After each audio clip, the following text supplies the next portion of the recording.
अम्ब त्वाम् अनुसन्दधामि भगवद्गीते भवद्वेषिणि। ओम नमो भगवते वासुदेवाय। আমাদের অষ্টাদশ অধ্যায় আলোচনা চলছিল। 12 নম্বর শ্লোক পর্যন্ত আলোচনা হয়েছে। 12 আলোচনা করতে করতে শেষ হয়েছিল। এই অধ্যায়ের প্রথম দিকে অর্জুন প্রশ্ন করেছিলেন যে সন্ন্যাস এবং ত্যাগ এই দুটি শব্দের আলাদা করে পৃথক কেশি নিষুধন, পৃথক করে অর্থাৎ আলাদা করে অর্থ বুঝিয়ে দাও আমাকে। কিন্তু শ্রীকৃষ্ণ সন্ন্যাস এবং ত্যাগ এই দুটিকে এক শব্দেই নিয়ে আসলেন, এক অর্থে নিয়ে আসলেন, এক অর্থে শব্দে না, সেটা হচ্ছে যে ত্যাগ অর্থেই। এবং সেই প্রসঙ্গে বলতে গিয়ে তিনি কর্মত্যাগ প্রধানত বিষয়ে বললেন যে কর্মত্যাগ নয়, কর্মের ফলের ত্যাগ ইম্পর্টেন্ট। সেই কারণে তিনি শ্রীকৃষ্ণ ট্র্যাডিশনাল সন্ন্যাসের দিকে না গিয়ে কর্মযোগের বিধান দিলেন, যা আগের আগের অধ্যায়ে বলেছেন সেটাকে আবার রিপিট করলেন। অর্থাৎ অর্জুনের যে সন্ন্যাস অর্থাৎ কর্মত্যাগের যে প্রবৃত্তি ইচ্ছা যে ছিল আমরা দেখতে পাই যুদ্ধ শুরু হওয়ার মুহূর্ত থেকে, গান্ডীব হাত থেকে পড়ে গেল, শ্রীকৃষ্ণ সেখানে সায় দিলেন না। তারপর ত্যাগের তত্ত্ব পরিষ্কার করে বলার জন্য বলতে শুরু করেছেন কর্মযোগের তত্ত্ব। এবং আমরা দেখবো এই কর্মযোগের কথা বলতে বলতে জ্ঞান যোগে চলে আসছে, অর্থাৎ জ্ঞানের তত্ত্ব, অর্থাৎ কর্মতত্ত্বের পরে আত্মতত্ত্ব বা জ্ঞানের তত্ত্ব আলোচনা করছেন। আগের আগের ক্লাসে আমরা আলোচনা করেছি যে মানুষ এক মুহূর্ত কর্ম ছেড়ে থাকতে পারে না সাধারণভাবে, বিশেষ বিশেষ ক্ষেত্রে কর্মত্যাগ হয়ে যায়। তা আমরা শ্রীরামকৃষ্ণ কথামৃত থেকে উদাহরণ তুলে আলোচনা করে অনেক আলোচনা করেছি 12 নম্বর পর্যন্ত। এই 12 নম্বর শ্লোক থেকেই আমরা শুরু করব। তো তার আগে এই জিনিসটা জানা প্রয়োজন, যেটা আমরা আগে আগে আমরা পড়েছি, বিশেষ করে দ্বিতীয় অধ্যায় থেকে তৃতীয়, চতুর্থ, পঞ্চম, ষষ্ঠ অধ্যায়ে কিছু আছে, এবং যে আত্মতত্ত্ব আলোচনা হবে সেটা দেখা যাবে যে ত্রয়োদশ অধ্যায়ে ক্ষেত্র বিভাগে যে ওখানেও আছে। সেখানে আমরা অনেকগুলো একই কথা বা রিপিট হবে জানো, এটা তো সারাংশ অধ্যায় বলা যায়, মানে সামারি শেষের দিকে। তো সেখানে আমরা পঞ্চম অধ্যায়ে পেয়েছিলাম যে শ্রীকৃষ্ণ বলেছেন যে সন্ন্যাস অর্থাৎ ট্র্যাডিশনাল যে সন্ন্যাস এবং কর্মযোগ, কর্মফল ত্যাগ, নিষ্কাম কর্মের যে লক্ষ্য, সেখানে জ্ঞান এবং কর্মের লক্ষ্য মানে কর্মযোগের লক্ষ্য, জ্ঞানযোগ বা কর্মযোগ অর্থাৎ কর্মত্যাগ, সন্ন্যাস, কর্মসন্ন্যাস, তার লক্ষ্য কিন্তু একই। সেটা আমরা পেয়েছিলাম পঞ্চম অধ্যায় 5th চ্যাপ্টার। সন্ন্যাস কর্মযোগশ্চ নিঃশেষ করাবহু তয়স্তু কর্ম সন্ন্যাসাৎ কর্মযোগে বিশিষ্যতে। অধিকারী ভেদে কর্মযোগে গুরুত্ব দিয়েছেন শ্রীকৃষ্ণ। সেখানে বলেছেন যে তয়স্তু মানে দুটির মধ্যে অর্থাৎ সন্ন্যাস, কর্মসন্ন্যাসের থেকে কর্মযোগ হচ্ছে খুব উপযুক্ত। আর এরা যে আলাদা আলাদা জায়গায় যাবে এমন নয়, একই জায়গায় যাবে, অর্থাৎ একই ফল প্রাপ্ত হবে। ওই অধ্যায়ে আছে ইয়ৎ সাংখ্যৈ প্রাপ্যতে স্থানং তৎ যোগৈরপি গম্যতে একং সাংখ্যং চ ইয়বঞ্চ ইয়পশ্যতে সপশ্যতি। এছাড়া সন্ন্যাস অর্থাৎ অন্তরে যদি বৈরাগ্য না থাকে, শুধু বাইরের সন্ন্যাস গ্রহণ করলে বা কর্মত্যাগ করলে, এই প্রসঙ্গে এখানকার দিক থেকে যেটা সাত্ত্বিক ত্যাগ না হয়ে তামসিক ত্যাগ বা রাজসিক ত্যাগ হতে পারে, সেদিক থেকে সেই ত্যাগের কোনো মাহাত্ম্য নেই। এটা আগেও বলেছেন যে সন্ন্যাসস্তু মহাবাহ দুঃখম আপ্তুম অযোগত, পঞ্চম অধ্যায়ে আলোচনা করেছেন। এই যে কর্মের তত্ত্ব সেখানে আলোচনা করেছেন।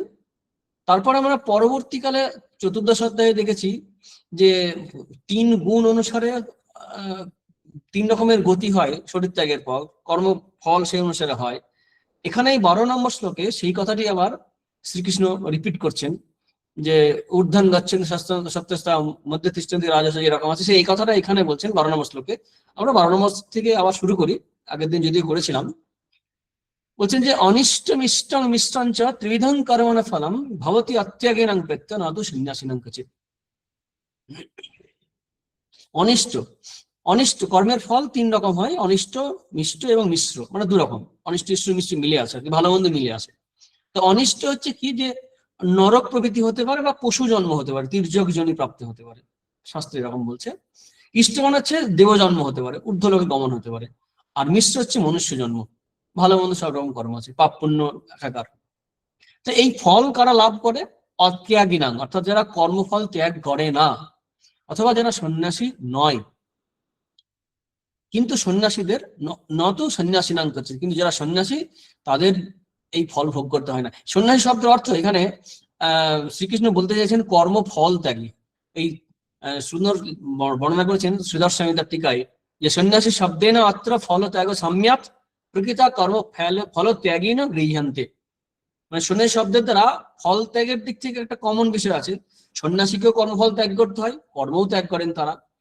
তার সঙ্গে সঙ্গে ফল ত্যাগটা দুজনের কমন। সেই ফল ত্যাগের দিকে দৃষ্টি রেখে সন্ন্যাসী গৃহস্থ যারা আছেন বা কর্মী যারা বলতে গেলে ভালো, যে সন্ন্যাসী যারা বা কর্মফল ত্যাগী যারা কর্মযোগী, তাদের ক্ষেত্রে একই ফল লাভ হবে, অর্থাৎ তাদের এই 3 রকম ফল আর ভোগ করতে হবে না। ষষ্ঠ অধ্যায়ে আমরা এই কথাটা পেয়েছিলাম। কর্মফল আশ্রয় যদি না করে কাজ করে তাকেও সন্ন্যাসী বলা হবে, কর্মযোগীকেও। অনাশ্রিত কর্মফলং কার্যং কর্ম করতিয়া সসন্ন্যাসী চায়োগী চ নিরগ্নি না চাকরি। যারা নিরগ্নি অর্থাৎ অগ্নি ত্যাগ করে, সন্ন্যাস গ্রহণ করে, যারা কর্ম করে না, অক্রিয়, শুধু তারাই নয়, যারা কর্মফলকে আশ্রয় করে অর্থাৎ কর্মফল ত্যাগ করে, অনাশ্রিত কর্মফলং, তাদেরকেও সন্ন্যাসী বলা হবে। এখানে বক্তব্য হচ্ছে তারা কোনো ফলই পাবে না, সৎফল তো পেতে পারে না, সৎফল পাবে না, কারণ যে কোনো কর্মই কর্মযোগী ত্যাগ করেন। এমনকি যারা ঈশ্বরার্পণ বুদ্ধিতে কাজ করেন তারা পুণ্যের ফল ভগবানকে সমর্পণ করেন। ঈশ্বরার্পণ হেতু শুভকর্মের যে পুণ্য ফল তাও পরিত্যাগ করে। সেই কারণে কোনো ফলই এই কর্মত্যাগী, মানে এখানে কর্মত্যাগী বলতে কর্মফল ত্যাগী, তারা প্রাপ্ত হবে না, নত সন্ন্যাসিনাং কচিত।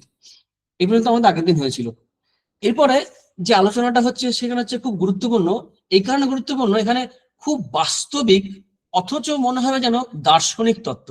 দার্শনিক তত্ত্ব এই কারণে মনে হবে যেহেতু আমরা এগুলোকে নিয়ে ডিপলি ভাবি না কখনো, অথচ খুব প্র্যাকটিক্যাল কিছু কারণ দেখাবেন। সেই কারণগুলোর মাধ্যমে বুঝতে পারবো যে কাজ কে করে প্রকৃতপক্ষে, কোন কোন ফ্যাক্টর কাজে ইনভলভ থাকে, আমি কি থাকি, আমি কে, আমার স্বরূপ কি প্রকৃতপক্ষে, এবং সত্যি কারা কারা কাজ করছে, কাজে কারা যুক্ত হচ্ছে, এই কারক কারা। সংস্কৃত ভাষায় যেটাকে কারক বলা হয়, পঞ্চকারক আছে, কর্তৃকারণ, কর্মকরণ, অপাদান যেগুলো আছে, এই কারক। এর মধ্যে 3টে কারণকে গুরুত্ব দিয়ে আলোচনা গীতায় করা হবে। কর্ম মানে কর্মকর্তা এবং করণ। তো এখানে শ্রীকৃষ্ণ বলবেন যে কাজ কি করে, কর্মের তত্ত্ব কি আসলে বলবে ঠিকঠাক করে, একদম ফিলোসফিক্যাল অথচ খুব প্র্যাকটিক্যাল। আবার জ্ঞানের তত্ত্ব, অর্থাৎ যে আত্মা যে কাজ করে না, সচ্চিৎ স্বরূপ যে জীবের স্বরূপ, সেই স্বরূপে যে কর্ম নেই, যেটা আমরা চতুর্থ অধ্যায়ে পঞ্চম অধ্যায়ে বিশেষভাবে আলোচনা করেছি, সেটা আবার রিপিট করছেন এখানে, খুব সুন্দরভাবে সামারি করছেন এখানে। তো আরো বিস্তৃত আকারে সুন্দর করে আলোচনা করেছেন যে কাজ আসলে, কাজে ইনভলভ কারা কারা। 13 নম্বর শ্লোকে বলছেন, পঞ্চমানি মহাবাহ কারণানি নিবধমে সাংখ্যে কৃতান্তে প্রত্যানি সিদ্ধয়ে সর্বকর্মনাম। আগেই বলছিলাম যে কে কর্ম করে, কাজ করে কে, কাজ করছে অথচ ফল হবে না কেন। এই যে বলা হয়েছে যে একটু আগে যে আমরা আলোচনা করেছি, সন্ন্যাসের তত্ত্ব আলোচনা করেছি এবং গার্হস্থ্যের তত্ত্ব আলোচনা করেছি 2টি ক্লাসে আগে। সেখানে সন্ন্যাসী এবং গৃহী কেউই, মানে কর্মযোগী কেউই কর্মফল ভোগ করবে না কেন। এমনকি টেকনোলজি আছে, এমনকি সিস্টেম আছে যার জন্য কর্মফল সেই ব্যক্তিতে, কনসার্ন পার্সনের মধ্যে আসবে না। সেটা যদি আমরা জানতে চাই তাহলে 13 নম্বর শ্লোকটা খুব ভালো করে অনুধান করতে হবে, খুব ভালো করে 13, 14, 15 বিশেষ করে 3টে শ্লোক বুঝতে হবে আমাদেরকে। কি বলছেন, 5টি কারণ হচ্ছে সমস্ত কর্ম সিদ্ধির জন্য গুরুত্বপূর্ণ। পঞ্চকারণ, পঞ্চমানি মহাবাহ কারণানি নিবধমে সাংখ্যে কৃতান্তে প্রত্যানি সিদ্ধয়ে সর্বকর্মনাম। সমস্ত কর্ম সিদ্ধির জন্য এই 5টি কারণকেই মানে দায়ী বলা হচ্ছে। কারা বলছেন, এটা বেদান্তে আলোচনা করেছে। কৃতান্ত, কৃত মানে কর্মকাণ্ড, অন্ত মানে কর্মকাণ্ডের অন্ত অর্থাৎ বেদান্ত। সাংখ্যে কৃতান্তে অর্থাৎ বেদান্তে, অর্থাৎ উত্তর মীমাংসা দর্শন যেটা বলা হয়, এরা বলছেন যে সমস্ত কর্মসিদ্ধির জন্য 5টি কারণ বলতে ফ্যাক্টর, 5 ফ্যাক্টরস ইম্পর্টেন্ট। সেগুলো কি আমরা একটু একটু করে জানবো। আসলে এটা বলার কারণ হচ্ছে, দেখাবেন শ্রীকৃষ্ণ যে আত্মার যে স্বরূপ, সেখানে জীবের যে প্রকৃত স্বরূপ, সেখানে এই কর্তৃত্বের অভিমান করার জন্য কিছু নেই। সেই কর্তৃত্বের অভিমান, আমি করছি, আমি ফল ভোগ করছি, আমি কাজ করছি, আমি ফল ভোক্তা, এইগুলো নিবৃত্তি, এগুলো বর্জন করা খুব প্রয়োজন। সেই কারণে এই যাতে নিবৃত্তি হয় আত্মার কর্তৃত্বের অভিমান, সেটার জন্যই 5টি কারণ অবশ্যই জানা উচিত। কি বলছেন 14 নম্বর শ্লোকে, অধিষ্ঠানং তথা কর্তা করণঞ্চ পৃথক বিধম বিবিধাশ্চ পৃথক চেষ্টা দৈবং চৈবাত্র পঞ্চমম। অধিষ্ঠান, কর্তা, এবং নানান রকম করণ, নানান রকম চেষ্টা, বিবিধ পৃথক চেষ্টা, দৈব, দৈব হচ্ছে পঞ্চম, দৈবম জৈবাত্র পঞ্চমম, 5টি কারণ। অধিষ্ঠান কি বলছেন, যে দেহ এবং চিত অচিত এই দুইয়ের গ্রন্থির অহংকার, চিৎজর গ্রন্থি অহংকার, আলোচনা আসবো আমরা। তারপরে নানা রকমের চেষ্টা, ইন্দ্রিয়ের, জ্ঞানেন্দ্রিয়, কর্মেন্দ্রিয়, প্রাণ, বিভিন্ন রকমের যে প্রাণ আছে আমাদের, প্রাণ, আপান, ব্যান, উদান, এই ইন্দ্রিয় এবং প্রাণের যে নানা রকম চেষ্টা, প্রচেষ্টা, সেটাকে বলা আছে আরেকটি কারণ। আর হচ্ছে কি, দৈব। দৈব বলতে অনেক মত আছে, আমরা একটু আলোচনা করবো। অধিষ্ঠান হচ্ছে কি, শরীর, অধিষ্ঠান তথা কর্তা। শরীর হচ্ছে প্রথম, খুব ইম্পর্টেন্ট। শরীরটা কি, যে আমাদের যে অন্নময় কোষ, যদি পঞ্চকোষের দিক থেকে বলি, অন্নময় কোষ হচ্ছে অধিষ্ঠান। অর্থাৎ এই পিতামাতার কাছ থেকে প্রাপ্ত যে শরীর, পৃথিবীর অন্ন জলে পুষ্ট যে শরীর, সেই শরীর যেটা পড়ে থাকে মৃত্যুর পর সাধারণভাবে জীবের, সেটাকে যে শরীর, সেই শরীরটাকেই বলা হচ্ছে অধিষ্ঠান। এখানে সুখ দুঃখ অনুভব করি, জগতের সঙ্গে ইন্টারাকশন করি আমরা, এই হচ্ছে অধিষ্ঠান। কর্তা কি, এখানে খুব দার্শনিক একটা দিক আছে। কর্তা হচ্ছে কি, চিৎজার গ্রন্থি। টিকাকার বলছেন, কর্তা চিৎজার গ্রন্থির অহংকার, চিৎ জ্বর গ্রন্থি, এটা হচ্ছে অহংকার। চিৎজার গ্রন্থি অহংকার কেন, কিরকম না, একটু দার্শনিক তত্ত্ব হবে হয়তো, কিন্তু খুব জরুরি জানা এটা। চিৎজার গ্রন্থি হচ্ছে, যেমন একটা উদাহরণ আগে আলোচনা করি, তবে সুবিধা হবে। যেমন সূর্যের বা চন্দ্রের আলো জলে পড়ছে বা কোনো পাত্রে পড়ছে, সূর্যের আলো কোনো যখন জলে বা পাত্রে পড়ছে, তখন এই জলটা হচ্ছে জড়, আলো জড় আমাদের দিক থেকে, কিন্তু যে বোঝার জন্য আমাদের আলোচনা, যে এই আলো যেটা পড়ছে, রিফ্লেকশন যেটা হচ্ছে, প্রতিফলন যেটা হচ্ছে, এই প্রতিফলিত যে আলোটা, সেটাকে চৈতন্যের প্রতিফলন ধরা হচ্ছে।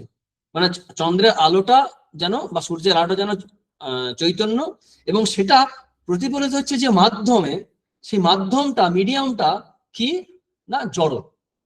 অর্থাৎ এই জলটা, জল হচ্ছে জড়। ঠিক তেমনি আমাদের মন, এই মন হচ্ছে জড়, পঞ্চভূতে তৈরি জড়। এই মন বলতে শুধুমাত্র মন নয়, অন্তঃকরণকে বলা হচ্ছে বৃহত্তর অর্থে মনকে। অর্থাৎ অন্তঃকরণ, অন্তঃকরণের মানে বৃত্তি আছে, যেটা আমরা পড়ে অনেকবার আলোচনা করেছি। অন্তঃকরণের 4 রকম বৃত্তি আছে। সেটা কি না, চিত্ত, মন, বুদ্ধি, চিত্ত, অহংকার। কেউ কেউ শুধু মানে 2টি ভাগ করে। তো মন, বুদ্ধি, চিত্ত, অহংকার, অন্তঃকরণ, এই অন্তঃকরণেই প্রতিফলিত হচ্ছে চৈতন্য, এবং এই চৈতন্য প্রতিফলিত হওয়ার ফলে ওই জড়কে মনে হচ্ছে যেন চেতন। যেমন করে একটা জবা ফুল একটা স্ফটিকের পাশে রাখলে সেই স্ফটিকটাকেও মনে হয় যেন লাল হয়ে গেছে, তেমনি এই যে জড় চৈতন্য, এখানে একটা বৃত্তি ওঠে, আমি আমি, অহং বৃত্তি ওঠে। কিন্তু চৈতন্য জড়ের নেই, চৈতন্য প্রতিফলিত হয়েছে জলের মধ্যে। যেমন সূর্যের আলো যেমন প্রতিফলিত হয়েছে জলের মধ্যে, তখন জলে সূর্য দেখা যাচ্ছে, তেমনি ওই চৈতন্য অন্তঃকরণে প্রতিফলিত হয়ে অহংকার সচেতন হয়ে উঠেছে। তখন এই চৈতন্য কি, আমি আমি করছে। এই আমি আমি করছে, এই যে বৃত্তি এবং চৈতন্য, এই দুটি মিলিয়ে কিন্তু আমাদের অহংকার, অহংকার বৃত্তি অন্তঃকরণে থাকছে। আর চৈতন্যের সঙ্গে খুব একত্ব অনুভব করে বলে ক্লোজ অ্যাসোসিয়েশন, তো সেই কারণে এই হচ্ছে কর্তা, আমি আমি করছে। যে এই যে আমি আমি করছে, এই দুটো মিলিয়ে হচ্ছে অহংকার, চৈতন্য প্লাস জড়। এবার প্রকৃত আমি কি, এই যদি অহংকারকে বাদ দিই, এই যে বৃত্তি উঠছে, আমি আমি বৃত্তি, এই বৃত্তিকে যদি বাদ দেওয়া যায়, তাহলে যে চৈতন্য থাকে, সেটা কিন্তু প্রকৃত আমিকে বলতে যে টার্গেট করছে, আমি রূপ বৃত্তির আসলে আসল আমি নই, আমি রূপ বৃত্তি আসল আমি নই। আমি কে না, ওই বৃত্তি যাকে টার্গেট করছে, মানে যার সংস্পর্শে এসে আমি আমি করছে, সেই চৈতন্য হচ্ছে প্রকৃত আমি। সে কিন্তু কোনো কাজ করছে না। অর্থাৎ সূর্যের আলো বা চন্দ্রের আলো, আমি এটা নাড়ছি বলে এই আলোটা ছটাটা নড়ছে, যে রশ্মিটা নড়ছে মনে হচ্ছে, বা ওই সূর্য নড়ছে বা চন্দ্র নড়ছে, কিন্তু আসলে এটা নড়ছে না, এটা স্থিরই আছে। এই মানে জ্বরের, অর্থাৎ জলের নাড়াচাড়ার জন্য মনে হচ্ছে চাঁদ বা সূর্য নড়ছে, যে প্রতিফলনটা, প্রতিচ্ছবি যেটা, আসলে কিন্তু নড়ছে না। ঠিক তেমনি অহংকারের মুভমেন্ট যেটা হচ্ছে, সেটা হচ্ছে ওই জ্বরের মুভমেন্ট, আমি আমি করছে, সেটা হচ্ছে এই অন্তঃকরণের। কিন্তু আসল আমি যে চৈতন্য, চিদাভাস বলা হচ্ছে এটাকে, আর এটার প্রতিফলিত চৈতন্য, এটাকে যদি আবার মূলে যায় তাহলে প্রকৃত আলো পাওয়া যাবে। তো আমাদের যে চৈতন্য চিদাভাস যা আমার স্বরূপ, সেই চিদাভাস মানে জীব, এখানেই দ্বৈত বিশিষ্টাদ্বৈত অদ্বৈতের মধ্যে পার্থক্য। কেউ বলে এই চৈতন্য হচ্ছে সেই যে জগৎ চৈতন্য মানে বিশ্ব চৈতন্য ভগবত চৈতন্য সচ্চিদানন্দের অংশ, কেউ বলে আলাদা, কেউ বলে না এক, ওটা জাস্ট অধ্যাস বশত অর্থাৎ অজ্ঞান বশত আলাদা মনে হচ্ছে। তো এই যে চৈতন্য, এই চৈতন্য যখনই আমরা দিকে তাকাবো তখন দেখতে পাবো এটাই আসল আমি। কিন্তু আমি আমি যে করছি সেটা আমি নই, এই যার উপস্থিতিতে আমি আমি করছি সেই প্রকৃত আমি অর্থাৎ চৈতন্য। হয়তো কিছুটা পরিষ্কার হলো আমাদের। অহংকার কিন্তু চৈতন্য নয়, আসল আমি নই। শঙ্করাচার্যের একটি স্তোত্র আছে নির্বাণ ষটকম, আজ শঙ্করাচার্যের জন্মতিথি। তো উনি বলছেন মনোবুদ্ধি অহংকার চিত্তানি নাহং শ্রৌত্র জীব, এরকম করে বলছেন। তো সেখানে মন বুদ্ধি চিত্ত অহংকার আমি কিছুই নই, চারটে বৃত্তির কথা বলেন অন্তঃকরণে। মনোবুদ্ধি চিত্ত অহংকার আমি কোনোটাই নই, না হং। মনোবুদ্ধি অহংকার চিত্তানি না হং শ্রৌত্র জীব মানে ইন্দ্রিয়গুলো কথা বলছেন। অর্থাৎ আমি কোনোভাবেই অহংকার নই, কিন্তু অহংকার যাকে মিন করছে, যাকে টার্গেট করছে, তাই হচ্ছে আমার প্রকৃত স্বরূপ চৈতন্য সত্তা। আমিরূপ বৃত্তিকে ব্যবহার করে প্রকৃত আমি যাকে বলতে চাইছে, সেই যে ইঙ্গিত করছে, সেই চৈতন্য সত্তা হচ্ছে আমার প্রকৃত স্বরূপ। কিন্তু এই যে ধার করা চৈতন্যকে নিয়ে অহং বৃত্তি আমি করছে, এই হচ্ছে কর্মের অন্যতম কর্তা। তাহলে প্রথম কি পেলাম? কর্মসিদ্ধির জন্য অধিষ্ঠানম, তারপর হচ্ছে কি তথা কর্তা। এই কর্তা হচ্ছে অহংকার। আর অহংকার যে আমি নই তার বড় প্রমাণ কোথায় পাবো আমরা? অহংকার আমি নই তার প্রমাণ হচ্ছে কি, আমরা যখন ঘুমিয়ে পড়ি, বিশেষ করে ডিপ স্লিপ যেটা হয়, সুষুপ্তি বলে শাস্ত্রীয় ভাষায়, এই সুষুপ্তির সময়ে কিন্তু আমি থাকছি না। সুষুপ্তি যখন ডিপ স্লিপ হচ্ছে তখন তো আমি থাকছি না, কিন্তু ঘুম থেকে উঠছি যখন, তখন আবার ওটা যেমন কম্পিউটার আমরা ওই মিনিমাইজ করে রাখি, তেমনি ওটা অজ্ঞানের মধ্যে ঘুমিয়ে থাকে, মানে অহংকারও বিশ্রাম পায়, ঘুমাই, আমিও বিশ্রাম পাই, অহংকারও বিশ্রাম পাই, শরীরও বিশ্রাম পায়, প্রাণ শুধু অ্যাক্টিভ থাকে। তো ওই আমি যদি আমি হতাম তাহলে অহংকার তো বিশ্রাম হতো না। অহংকার হচ্ছে যে আমি নই তার বড় প্রমাণ। অহংকার বিশ্রাম করছে, আমি কিন্তু আলাদা করে বিশ্রাম করছি, সচ্চিদানন্দ, ওখানে আমার প্রকৃত স্বরূপ। অহংকার থাকলেই জগৎ সংসার আছে, অহংকার না থাকলে জগৎ সংসার থাকছে না। মানে আমার দিক থেকে অহংকার আছে, জগৎ আছে, আমি ঘুমিয়ে গেলাম, আমার কাছে জগৎ নেই। যত ভালো জগৎ হোক আর যত খারাপ জগৎই হোক, যত ভালো স্বপ্ন হোক, স্বপ্নের দিক থেকে তাকায়, আর যত খারাপ স্বপ্নই হোক, ওই যখন ডিপ স্লিপ হয় সুষুপ্তিতে, তখন কিছুই থাকে না। এই অহংকারকে ঘিরে জগৎ সংসার। অর্থাৎ এই কর্মের ক্ষেত্রে কর্তার সঙ্গে মানে অধিষ্ঠানের সঙ্গে দ্বিতীয় পেলাম আমরা অহংকার, অর্থাৎ কর্তা। কর্তা হচ্ছে অহংকার, কর্তা হচ্ছে চিৎজার গ্রন্থে অহংকার। এই দিক থেকে বলতে গেলে কিন্তু জ্ঞানী বা অজ্ঞানী কেউ কিন্তু কাজ করে না। জ্ঞানী সেটা জানে, অজ্ঞানী সেটা জানে না, তাই মনে করে আমি কাজ করি। তাই বলতে পারি যে অনুভূতি হচ্ছে মনের হয়, আত্মার অনুভূতি দরকার হয় না। কেন দরকার হয় না? কারণ আত্মার তো জ্ঞান হওয়া দরকার না, আত্মা জ্ঞানের স্বরূপ, সেখানে অজ্ঞান নেই। অজ্ঞান হচ্ছে কোথায় আছে? মনে আছে, বুদ্ধিতে আছে।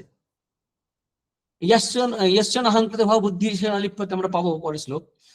সেখানে যার অহংকার নেই, অহংকার ভাব নেই, মানে আমি ভাবটা নেই, যার বুদ্ধি লিপ্ত হয় না, আছে পরে শ্লোকে আমরা পাবো। সেখানে কিন্তু দেখা যাচ্ছে অজ্ঞান কোথায় আছে না, বুদ্ধিতে আছে, মনে আছে, অহংকারের মধ্যে আছে, জ্ঞানের দরকার নেই। তাই স্বরূপের দিক থেকে তাকাই, যে জ্ঞানী বদ্ধ বলছে আমি কষ্ট পাচ্ছি, আসলে তিনি কষ্ট পাচ্ছেন না। এই অহংকার চৈতন্য নয়। এই যে প্রতিফলিত চন্দ্র, সেই প্রতিফলিত চন্দ্র ছায়াতে বা জল কাঁপলে কাঁপছে, জল স্থির থাকলে ছায়াটা অর্থাৎ প্রতিফলনটা স্থির থাকছে। আসলে কিন্তু এই রশ্মির বা চৈতন্যের বা আলোর কিছু হচ্ছে না। ঠিক যে আলো মনে করে আমি জ্ঞানী, যে যার জ্ঞান হয় সে জানে জল কাঁপছে, আমি তো কাঁপছি না। আর যার জ্ঞান হয় না সে জানে যে জল কাঁপছে মানে আমি কাঁপছি। তো জ্ঞানী অজ্ঞান দুজনেই কিন্তু কেউই কাজ করে না। এটা হচ্ছে তো মূল জায়গাটা। অহংকার আসলে জীবের নয়, অহংকার জীবের একদিক থেকে আবার একদিক থেকে নয়। সেদিক থেকে এই হচ্ছে মোটামুটি আমাদের মানে দ্বিতীয় যে কারণটা আমরা পেলাম, যে প্রথম হচ্ছে অধিষ্ঠান, তারপর হচ্ছে কর্তা। করণ কি? করণ হচ্ছে এই আর একটা কথা, ওই অহং অহং যে করে ওটা বলা যেতে পারে পঞ্চকোষের দিক থেকে বিজ্ঞানময় কোষ। এখানে বুদ্ধিতে অহংকারটা কাজ করে, সেখানে বিজ্ঞানময় কোষ, একটা হচ্ছে অন্নময় কোষ, এটা হচ্ছে বিজ্ঞানময় কোষ। তারপর হচ্ছে বলা যেতে পারে প্রাণময় কোষ এবং মনোময় কোষ একসঙ্গে থাকবে, কারণ মনোময় কোষটাই প্রধান, কারণ সেখানে পঞ্চ ইন্দ্রিয় যে আছে, জ্ঞানেন্দ্রিয়, কর্মেন্দ্রিয়, এইগুলো চক্ষু কর্ণাসিকা জিহ্বাত্বক এবং আমাদের হাত পা যেগুলো আছে ইন্দ্রিয়, এই ইন্দ্রিয়গুলো হচ্ছে করণ। তাহলে কাজে ইনভলভ আছে অধিষ্ঠান, শরীর, কর্তা, অহংকার, আর কে, এই আমাদের ইন্দ্রিয়গুলি। আর কি বিবিধাশ্চ পৃথক চেষ্টা, এটা হচ্ছে ফোর্থ, মানে কি আমাদের চেষ্টা, প্রচেষ্টা, উদ্যম, সেটা কে করছে? শাস্ত্রীয় ভাষায় বলতে গেলে প্রাণের ক্রিয়া, যে প্রাণ, আপান, ব্যান, উদান, এদের অ্যাক্টিভিটি, এরা নিষ্কর্ম হয়ে থাকলে পরে আমাদের কোনো কাজ করতে পারবো না। তো এই কাজের চতুর্থ কারণ হচ্ছে এই প্রাণ কর্ম বা আমাদের প্রচেষ্টা। আর দৈব হচ্ছে পঞ্চম কারণ। এই দৈব নিয়ে অনেক আলোচনা আছে। দৈব শব্দের অর্থ অনেক রকম করা হয়। একটা বলা হয় এরকম যে দৈব আসলে কিছুই নয়, আমি জন্মান্তরে, আগের জন্মে আমি যে সমস্ত কর্মগুলো করেছি তার সংস্কার আমাকে কোন একটা কাজে সফলতা বিফলতা আনার ক্ষেত্রে একটা অন্যতম কারণ, মানে ইনভিজিবল ফ্যাক্টর, সেটা হচ্ছে যেটাকে আমরা ভাগ্য টাগ্য বলি। আসলে ভাগ্য বলে কিছু নয়, আমারই পূর্বজন্মের বা আগের কর্মের যে ফল, সেই ফলই আমার বর্তমান ক্ষেত্রে কোনো কর্মসূচিতে বাধা দিচ্ছে অথবা সহায়ক হচ্ছে। আগে গান গেয়েছিলাম, এখনো গান গাইতে সাহায্য করছে। আগে গান গাইনি, অন্য কিছু করেছি, এখন গান শিখতে গিয়ে বাধা দিচ্ছে হয়তো, যদি উদাহরণ দেওয়া যায়। তাহলে কি হচ্ছে? করণ হচ্ছে এই দৈব হচ্ছে কি আমার পূর্বজন্মের সংস্কার। শাস্ত্রে আরেক রকম ব্যাখ্যা দেওয়া হয় যে অনুগ্রাহক দেবতা, অর্থাৎ প্রত্যেকটা ইন্দ্রিয়ের আমাদের দেবতা আছে, তারা হচ্ছে কর্মসাফল্যের কারণ। তারা যদি বাধা দেয় তাহলে ভালো, যদি বাধা না দেয়, সাহায্য করে, তাহলে কাজটা সফল হয়। শাস্ত্রে আছে চক্ষু আদির যে ইন্দ্রিয় আছে, চক্ষুর আদি, তারা হচ্ছে প্রত্যেকে হচ্ছে আনুকূল্যকারী একটা অধিষ্ঠাত্রী দেবতা। যেমন শরীরের দেবতা পৃথিবী, চক্ষুর দেবতা সূর্য, হস্তের দেবতা হচ্ছে ইন্দ্র, হাতের দেবতা, অহংকার দেবতা রুদ্র, মনের দেবতা চন্দ্র, এরকম সবকিছুর আমাদের দেবতা আছে। এই দেবতা হচ্ছে কি, আমরা আলোচনা করেছিলাম অষ্টম অধ্যায় সম্ভবত, যে সমষ্টি সূক্ষ্ম শরীরের একটা ডিপার্টমেন্ট ভাগ আছে। চোখের সমস্ত চোখের দেবতা একজন, সমস্ত হস্তের দেবতা, এদের এই সামগ্রীটা ল্যাক করলে পরে ব্রহ্মা বা হিরণ্যগর্ভ, সেই প্রত্যেকটা করসপন্ডিং দেবতা যা আছে ইন্দ্রিয়ের, তারা অনুগ্রহ করছে বলেই আমরা দেখতে পাচ্ছি, কাজ করতে পারছি, শুনতে পাচ্ছি।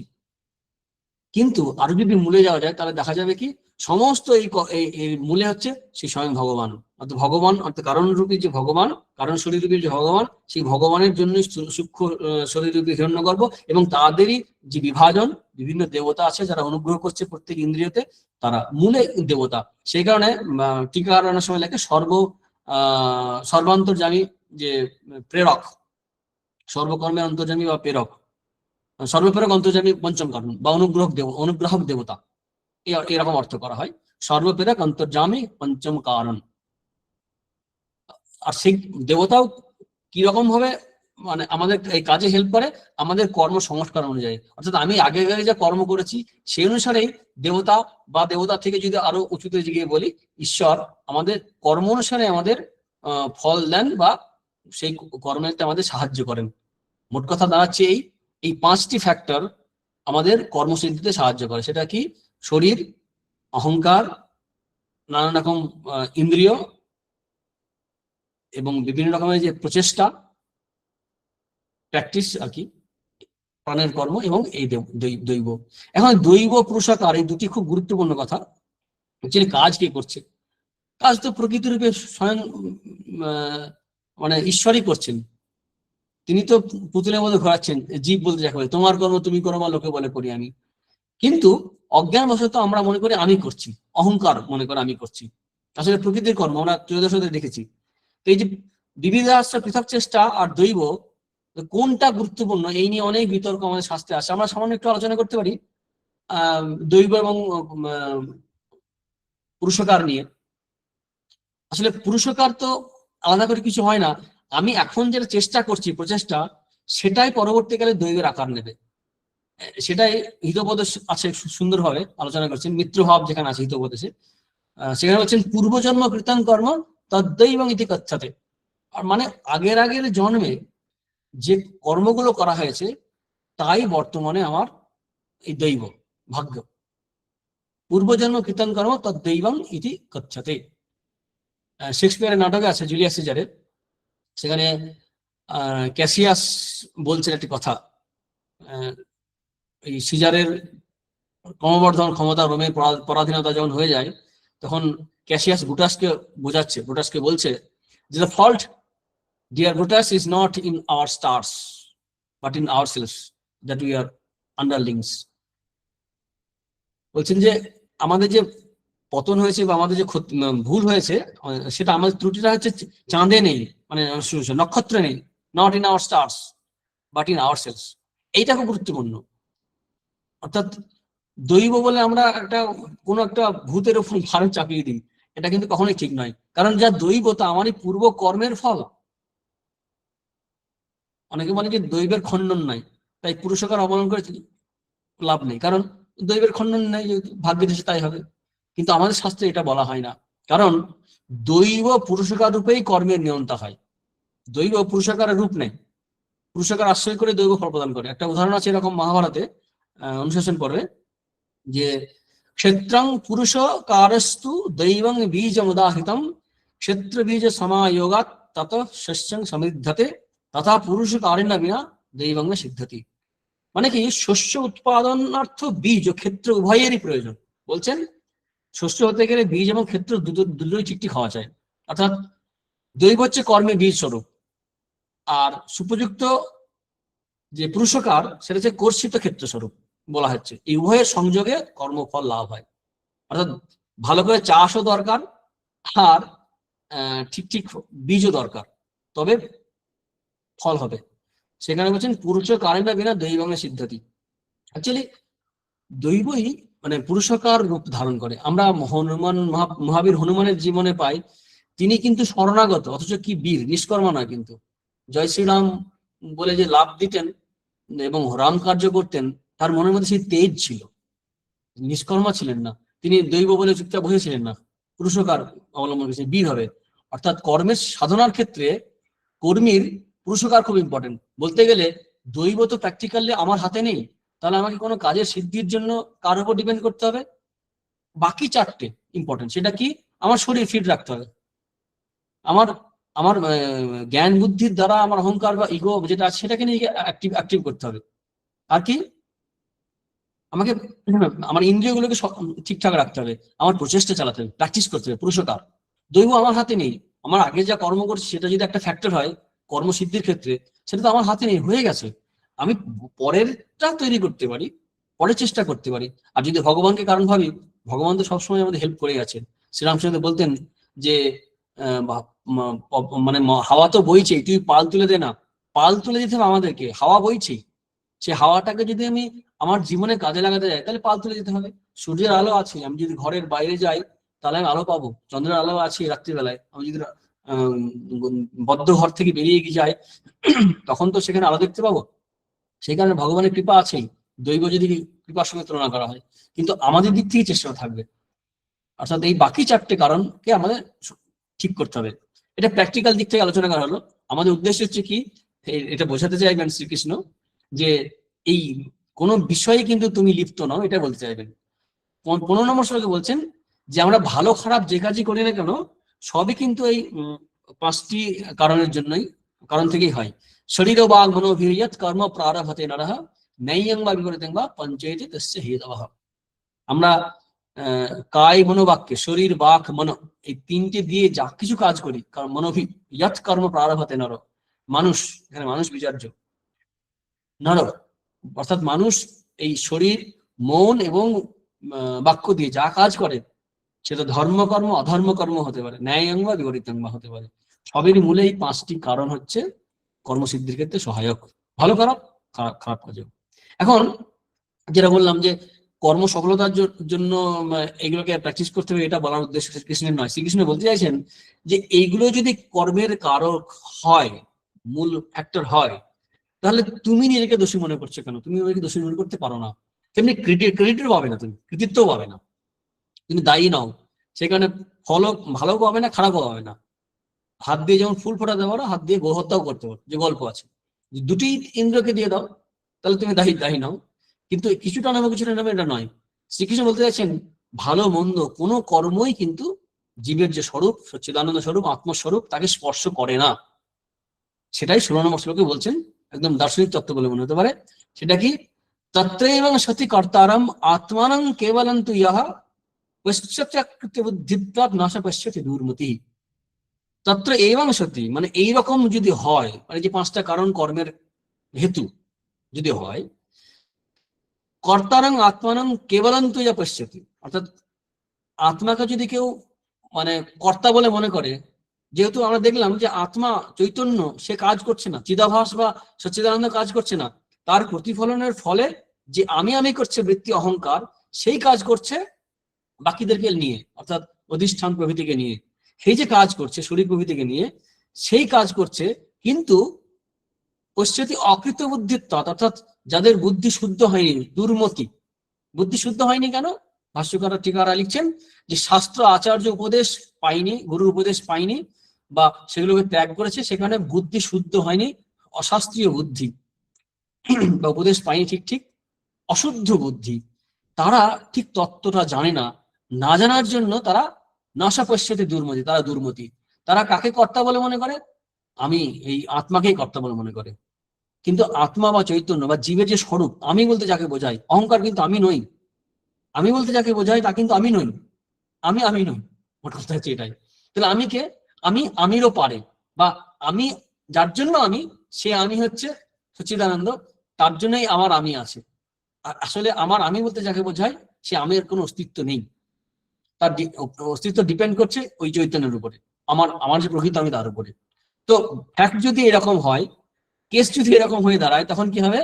তত্ত্ব এবং সত্যি এরকম হলে আত্মাকে কর্তা বলছে যারা, তারা কিন্তু ভুল বলছে, ঠিক ঠিক দেখছে না, সম্যকদর্শী নয়, নশপশ্যতি দুর্মতি। সম্যকদর্শী মানে কি? সম্যকদর্শী মানে হচ্ছে আত্মতত্ত্ব বা কর্মতত্ত্ব ঠিক ঠিক জানে না। আত্মতত্ত্ব মানে কি? আত্মস্বরূপ চৈতন্য সত্তা। আর কর্মতত্ত্ব মানে এই যে বললাম কর্মের তত্ত্ব, সেটা কি 5টি কারা কারা কাজে ইনভলভ থাকছে কর্মে, এইগুলো। এই যে কাজের যে ইনভলভমেন্টটা, সেটা কাদের না? এই 5টি কারণ। সেখানে অধিষ্ঠানং তথা কর্তা করণাঞ্চ পৃথকবিধম বিবিধ বিষয় দৈবং চৈব ত্রিপঞ্চম, এই 5টা। সেখানে আত্মা কর্তা নয়, সমস্ত কর্মের হেতু হচ্ছে 5টা। এখন এরকম যখন ঘটনা, তখন অর্জুন, তুমি যদি যুদ্ধ করো, তোমার তুমি যুদ্ধ করছো না অ্যাকচুয়ালি। আমি এদের বধ করবো না, প্রথম অধ্যায়ে আমরা দেখেছি বলেছে যে এদের বধ না করে ভিক্ষা করে খাওয়া ভালো। দ্বিতীয় অধ্যায়ে বলছেন ভক্ষমাপি হলো ওকে। তুমি যে বলছো স্বরূপের দিকে, দর্শনের দিকে, তত্ত্বের দিকে তাকাও, আর যদি উন্নত হয় তাহলে প্র্যাকটিক্যালি, তাহলে দর্শন মনে হবে এই কারণে, কারণ আমার অনুভূতি হয়নি বলে। কিন্তু যদি অনুভূতি হয়, তখন তখন বুঝতে পারবে যে প্র্যাকটিক্যালি, বাস্তবিক দিক থেকেও, যে তুমি কিন্তু হত্যা করছো না, তুমি যুদ্ধ করছো না। কারণ কর্মের তত্ত্ব এই 5টি কর্মের কারণে হচ্ছে কর্মের মূলে আছে। তাই আমি যে অহংকার, এবং তার থেকে যে আমি বুদ্ধি থেকে যে আমি কাজ করছি, তা আমি ফল ভোগ করবো, পাপ হবে পুণ্য হবে, পাপম এবার সাইদাসমান হত্যা তা আত্মা আইনা, আমরা পড়েছি প্রথম অধ্যায়ে, যে পাপ আশ্রয় করে আমাদেরকে এই আত্মীয়দের বধ করলে পরে সেই পাপও কিন্তু হবে না। ধর্মের দিক থেকে তো বটেই যে দুষ্ট অত্যাচার করছে তাদের শাস্তি দেওয়া উচিত, কিন্তু যদি তত্ত্বের দিক থেকে তাকায়, তাহলেও পাপও হবে না। পাপও মেব আশ্রয় দাসমান, না, পাপ হবে না। কারণ তখন সেই ব্যক্তির এই বুদ্ধি লিপ্ত হবে না। যখন তার এই এই বুদ্ধি হবে, যখন অনুভূতি হবে যে অহংকার মানে, অর্থাৎ আমি অহংকার, এরা তো যারা আছে তারা তো আমি নই, এসছে না অহংকৃত হবো, সেই আমিকে নিয়ে আর আমি করছে না। অর্থাৎ সে জানে আমি বলতে যা বুঝি সচ্চিদানন্দ, সেই আমি এই বৃত্তিযুক্ত আমি নই। এসছে না অহংকৃত, অর্থাৎ যার অহংকার নেই। এসছে না অহংকৃত ভাব বুদ্ধির এসছে না লিপ্যতে হত্যা অপেশাইমান লোকান না হন্ত্রা নিবদ্ধতে। আমরা দেখতে পাচ্ছি এখানে আস্তে আস্তে যে কর্মযোগের ব্যাখ্যা কিন্তু আমরা জ্ঞান যোগে খুঁজে পাচ্ছি। স্বামী বিবেকানন্দ এটা বলেছেন যে কর্মযোগের ব্যাখ্যা, এক্সপ্লেনেশন অ্যান্ড রেশনাল, অর্থাৎ যুক্তি উপপত্তি, এটা আমরা জ্ঞান যোগে পাই, বা জ্ঞান তত্ত্বে বা আত্মতত্ত্বে এখানে গিয়ে আমরা পাই। এখানে আত্মস্বরূপের দিকে যদি তাকায়, সেখানে দেখতে হবে যে কি, যে যার মধ্যে এই আমি করছি এই বুদ্ধি নেই, সে জানে যে আমি করছি না, কে করছে? ভক্ত বলে তোমার কর্ম তুমি কর্ম, লোকে বলে করি আমি। জ্ঞানী কর্ম দেখেই না, বুদ্ধি লিপ্ত, তার বুদ্ধি লিপ্ত হয় না। সেই কারণে হত্যা বিষয় ইমান লোক, এই সমস্ত লোক যারা আছে যুদ্ধক্ষেত্রে দাঁড়িয়ে, এই সমস্ত লোককেও যদি হত্যা করা হয়, তাহলে সে হত্যা করে না। অদ্ভুত। পারমার্থিক দিক থেকে হত্যা করে না, প্র্যাকটিক্যালি হত্যা করে, বা ব্যবহারিক দিক থেকে না, নিবদ্ধতে সে বদ্ধ হয় না। এরকম উপনিষদ আছে, বরাহ উপনিষদে একটা আছে এরকম মূল শ্রুতি। সেখানে বলছেন यस्य नाहंकृत भाव बुद्धिरेषण लिप्यते কুর্বত অকুর্বত বাপি সা জীবন মুক্ত উচ্চতে। সে কাজ করুক বা না করুক, তাকে জীবন মুক্ত বলা হবে, কারণ তার বুদ্ধি লিপ্ত হচ্ছে না। আমরা এরকম শ্লোক পেয়েছি চতুর্থ হ্যাঁ, চতুর্থ অধ্যায়ে 18 নম্বর শ্লোক আছে, কর্মণি অকর্মণি পশ্চাৎ অকর্মণি চ কর্ময় সবুদ্ধিমান মনুষ্য সংযুক্ত কৃষ্ণ কর্মকে। অর্থাৎ কাজ করেও সে যে কাজ করছে না, আবার কাজ না করার জন্য যে মনে আমি নিষ্কর্ম, তাও মনে হচ্ছে না, কারণ কর্ম নেই আত্মাতে, চৈতন্যে কর্মের একান্ত অভাব। সবুদ্ধিমান মনুষ্য, সে হচ্ছে মনে মানুষের মধ্যে বুদ্ধিমান, সে যুক্ত, সে যোগী, সে কর্মযোগী, ঠিক ঠিক কৃষ্ণ কর্মকৃত, সমস্ত কাজ করলেও সে কর্মে অকর্ম, অকর্মে কর্ম দর্শন করে। আমরা আগে আলোচনা করেছি এটা। এখানে বলছেন কি, যে তার অহংকার নেই, বুদ্ধি লিপ্ত হচ্ছে না। তাই যার অহংকার নেই, অভিমান নেই, বুদ্ধি লিপ্ত হচ্ছে না, তার কর্মবন্ধন হয় না। সে বন্ধন হয় না। সে কর্ম যদি লোকরক্ষা করার কর্মই হোক আর লোকহত্যা করার কর্মই হোক, যে কর্মই সে করুক না কেন, সে কর্ম লোকরক্ষাই হোক আর লোকহত্যাই হোক, তাতে কিচ্ছু আসা যায় না, কারণ তার মধ্যে কর্তৃত্ব অভিমান নেই, কামনা বর্জিত। যে আমরা শীতপ্রজ্ঞ আমরা পেয়েছি দ্বিতীয় অধ্যায়ে, শীতপ্রজ্ঞ। তারপরে চতুর্দশ অধ্যায় 14 চ্যাপ্টারে পেয়েছি ত্রিগুণাতীত। এই যে বিষয়গুলো আমরা পেয়েছি, সেখানে আমরা দেখতে পাচ্ছি যে এখানে কোনো কর্মই তাকে লিপ্ত করছে না।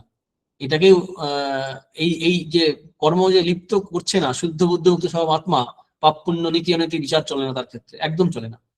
কিন্তু খেয়াল রাখতে হবে, সেটা কিন্তু ওই অবস্থায় গেলে তাদের সম্পর্কে শঙ্করাচার্য বলছেন নিশ্চয়ই গন্ধ পৃথিবী চেতন কো বিধি কো নিষেধ। কৌশিক আছে ইন্দ্র, কৌশিক হ্যাঁ, ইন্দ্র বলছেন প্রচোদনকে যে বৃত্ত মানে ব্রাহ্মণ, তাকে বধ করা পাপ হয় না। এর মানে হচ্ছে এই কারণে হয় না। এর মানে কিন্তু এরকম না যে যুদ্ধ করতে ইন্সপায়ার করছেন। আমরা এইরকম ধরনের শ্লোক পেয়েছি আমরা দ্বিতীয় অধ্যায়,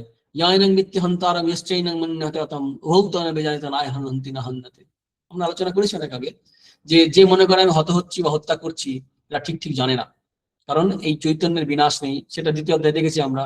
এখানে আমরা দেখলাম চৈতন্য ইনভলভ হয় না, আমাদের স্বরূপ কর্মে ইনভলভ হচ্ছে না, কাজে যুক্ত হচ্ছে না। কিন্তু ওখানে ছিল কি, যে স্বরূপ, মানে এটা সেই যুদ্ধ কর্ম সম্বন্ধে বলছেন যে বেদ আমি না সেনা নিত্যং ইয়ায়না মাজাম কথং সে পুরুষে বার্ত কাং ঘাতে হন্তিকাম। কে হত্যা করায় আর কে হত্যা করে, হত্যা হয় না, হত হয় না। বিখ্যাত শ্লোক, নৈনং চিন্নন্দি শাস্ত্রানি নৈনং দহতি ভাবক না চৈনং ক্লেদান্তি আপ না শোষেতে মানুষ, এগুলো পেয়েছি আমরা দ্বিতীয় অধ্যায়ে। সবেরই মূল বক্তব্য হচ্ছে কি, যে আমি কাজের মানে প্রবৃত্তির কর্তা নই, নিবৃত্তির কর্তা নই, আত্মায় কর্মের অভাব আছে একান্ত। এই ভুল দূর করতে হবে। সেটা কি, ওই যে বললাম, জ্ঞানী অজ্ঞানী দুজনেই কিন্তু কর্ম করে না। অজ্ঞানী মনে করে আমি কর্ম করি, আর জ্ঞানী মনে করে আমি কর্ম করি না।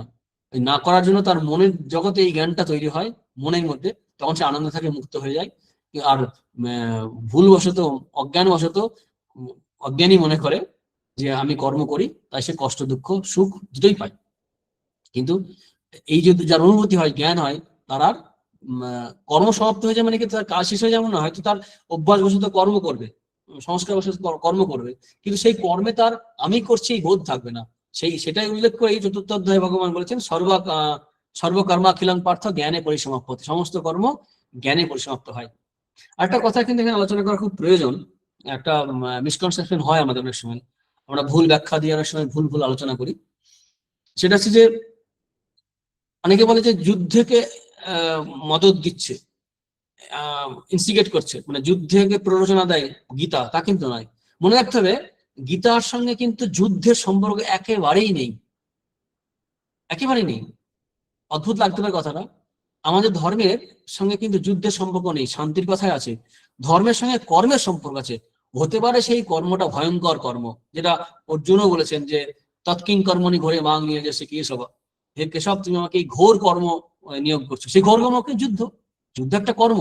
সৌভাগ্য বা দুর্ভাগ্য যাই হোক না কেন, সেই দুর্ভাগ্যবশতই হোক বা সৌভাগ্যবশতই হোক, গীতাতে প্রসঙ্গ এসে যুদ্ধকে নিয়ে, সেখানে এসে শ্রীকৃষ্ণ কর্মের তত্ত্ব বললেন। সেই কর্মটা কি না, যুদ্ধ একটা কর্ম, সেটা তোমাকে করতে হবে।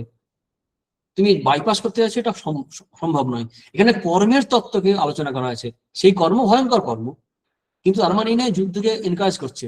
অ্যাকচুয়ালি যুদ্ধকে যার মধ্যে বোধ এসে গেছে যে মানে এই অনুভূতি হবে যার, সে কিন্তু হিংসা করবেও না। একবার এরকম কথা আছে, শ্রীরামচন্দ্র বলছেন যে এই জীব হত্যা প্রসঙ্গে, তখন বলছেন ঠিক ঘটনাটা মনে আসছে না, ওই মাছ ধরা নিয়ে বা কোনো প্রসঙ্গ নিয়ে বলছেন যে তাতে শুধু বধ করে না, বধ করছে না, তখন সে তার মধ্যে এই প্রবৃত্তি বা হবে কেন অকারণে হত্যা করতে যাওয়ার। তবে হ্যাঁ, অনেক সময় আচার্য বা স্বয়ং ভগবান জীব হত্যা করছেন, সেটা তাদের মধ্যে সেই বুদ্ধি আছে, তারা এই কর্মে তারা লিপ্ত হন না। শ্রীকৃষ্ণের যে এত হত্যা করেছেন, এত বধ করেছেন, এই আলোচনা ভাগবত সুন্দর আলোচনা আছে, যাচ্ছি না এই আলোচনায়। সেখানে এই অহং বুদ্ধি রেখে তারা কাজ করে না, তাদের মধ্যে শত্রু মিত্র বধ নেই, মানে বোধ নেই। সেখানে বধ করার সময় শত্রুর কল্যাণের জন্যই করছেন, সেখানে ক্রোধ থেকে অহংকার থেকে করছেন না। আমরা সাধারণত ক্রোধ থেকে অহংকার থেকে বদলা নেওয়ার জন্য কিছু করি, সেই বোধ থেকে নয়। তিনি এই বোধ থেকে করছেন যে সে তার কর্ম অনুসারে তাকে ফলদান করা হচ্ছে।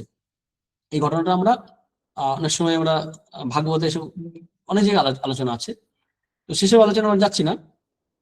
একটি ঘটনা মনে পড়ছে, কথামৃতে আছে, সেটা হচ্ছে যে ব্যাসদেব যখন যমুনা পার হবেন, সেই সময় গোপীরা এসছেন। তো গোপীরা বলছেন যে খেয়া পাচ্ছি না, আমরাও পার হতে চাই, ঠাকুর এখন কি করবো বলুন। তো ব্যাসদেব বলছে আচ্ছা তোমাদের পার করে দিচ্ছি, কিন্তু বড় খিদে পেয়েছে, আমাদের কিছু খেতে দিতে পারো।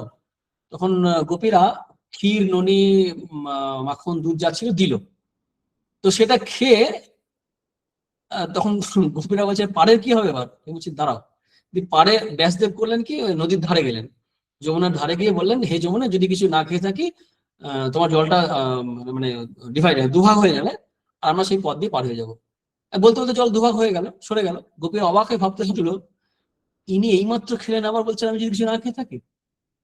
আসলে এই যে কর্ম, এই কর্মের মধ্যে নিজে ইনভলভ নেই, অহং বুদ্ধি নেই।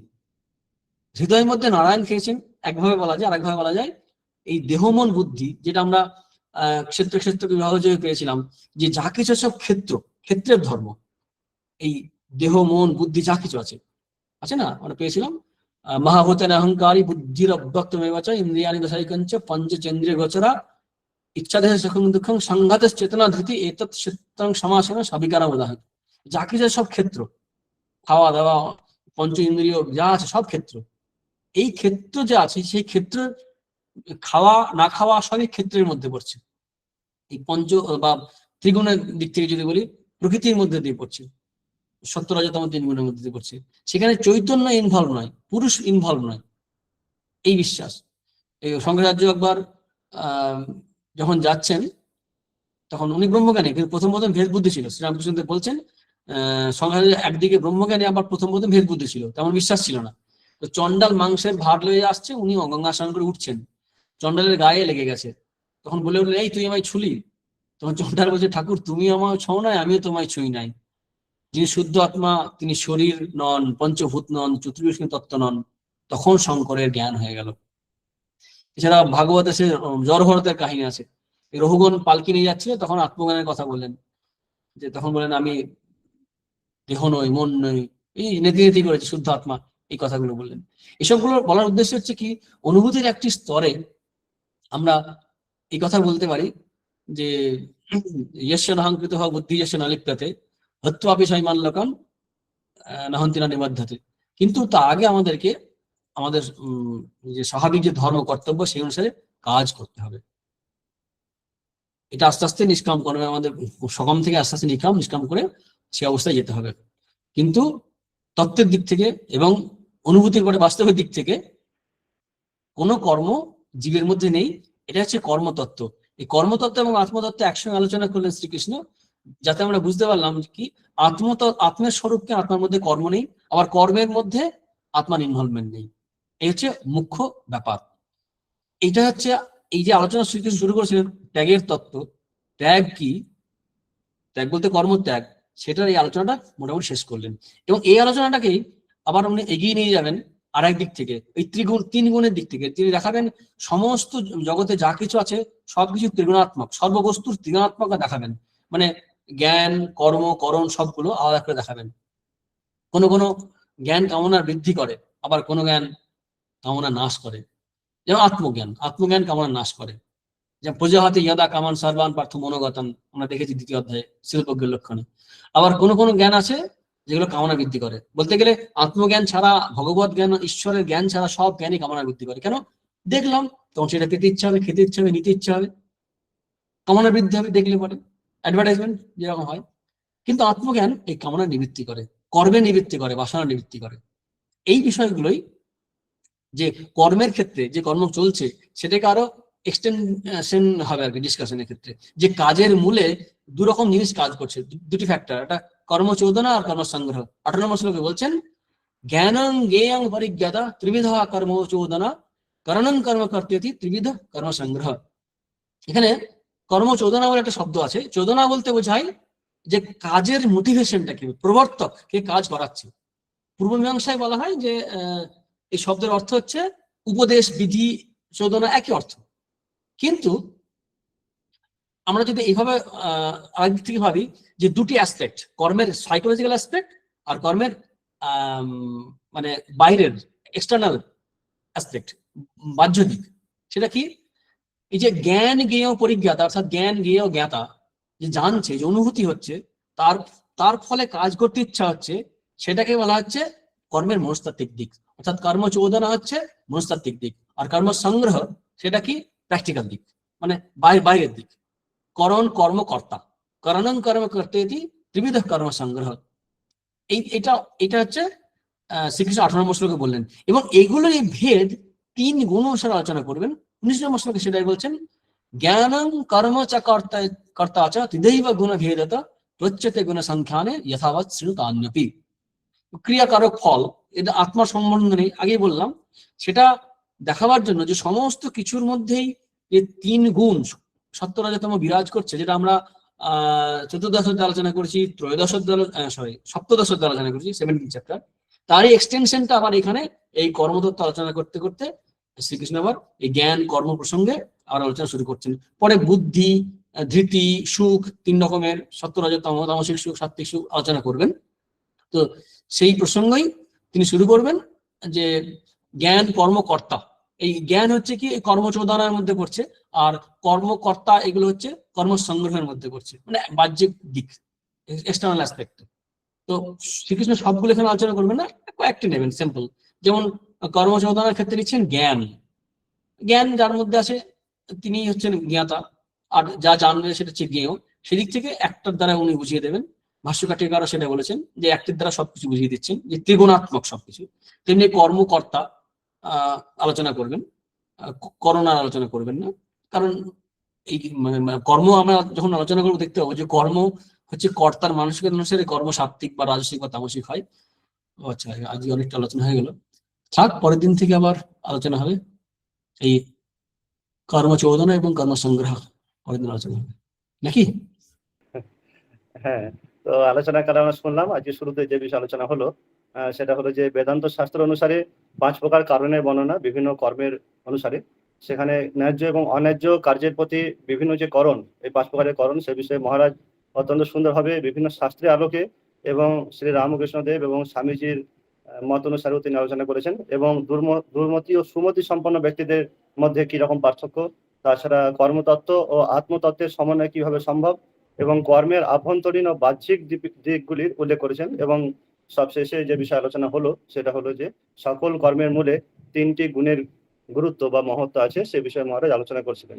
তো আমরা আলোচনা শুনে মহারাজের কাছ থেকে আমরা সকলেই সমৃদ্ধ হয়েছে এই কথা বলতে পারি। এখন অন্যান্য দিনের মতোই প্রশ্ন উত্তরের পর্ব আমরা এখন অনুরোধ করব আমাদের সত্রী মণ্ডলীর নিকটে, যে আপনাদের মধ্যে যদি এই বিষয়ে বা গীতার অন্য কোনো বিষয়েও কোনো রকম জিজ্ঞাসা থাকে তাহলে আপনারা স্বচ্ছন্দে বিষয় উপস্থাপন করতে পারেন।